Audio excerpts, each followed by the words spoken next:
moment in childhood. I printed really, really small, for some reason by accident. Like a baby.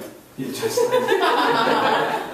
One evening, as we sat on the beach sipping rum, we saw a boy standing at the lapping edge of the Caribbean, crying and tiptoeing onto the damp sand, but turning back at the first touch of water. A plastic bag thrown in by an older person, presumably a father, sank, shining faintly white under the dark surface. I turned to my British mates and wondered what's going on over there. The boy's plaintive cries reach our ears, and I stand up, resolute to sate my curiosity. I'm going to help him, I say, draining my Dixie cup. I roll up my pant cuffs and saunter over. The boy stands bare-chested in board shorts past his knees. His belly bulges slightly, unaware yet of the idea of sucking in. The man who threw the bag in the water stands a few paces away, watching.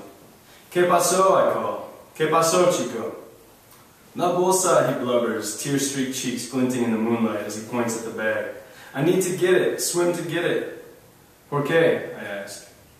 "Mi papá, la bolsa, pescados, será enojado," he wails, little kid Spanish burbling into incomprehensibility. "Tranquilo, chico," I urge, biting back laughter.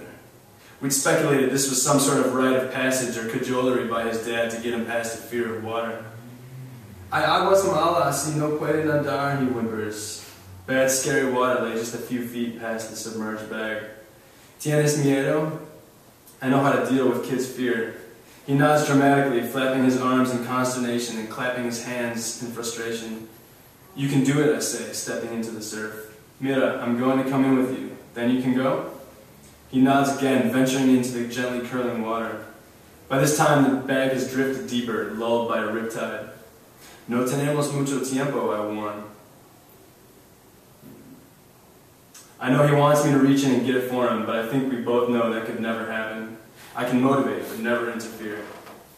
I coax him in further, water lapping at my rolled pant legs. He reaches, stretches, spreads his feet in search of balance. He comes within a finger's breadth of snagging the prize, of earning steep praise from his father behind us, the gruff sort of approval boys live and die for. Ah, how close. The boy backs up and looks at me dolefully. "Try another time," I suggest. "You can do it, you are strong. Mira, your arms. Flex, musculos." I pop my biceps and he grins, pointing at his own wiry upper arm. "But mine's soft," he whines. My God, how to explain the mechanics of muscle movement to a little Colombian niño, barely old enough to blow his own nose? I get the point across and he concedes that he is indeed big and strong. "I will be right here, I promise, if anything mal happens." He ventures forth again. The bag's drifted much farther. He's in gentle high-tide swells up to his armpits. At this point, he might not get the bag, but gosh, so close. "Come on, little man, you can do this. Be strong. Quick!" I send mental blasts of telegrams, but my accuracy is off, and he backs away again, pulling at my arm. "Por favor," he cries, panicking. "Won't you get it, senor?" I realize with amusement that he's calling me usted. It sounds different and more genuine from a boy of 5 than from an ingratiating street vendor. Alas, I cannot.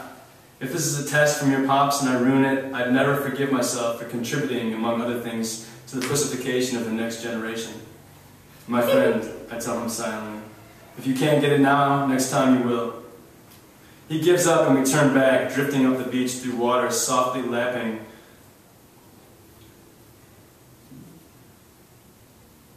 Can I even see this where I am?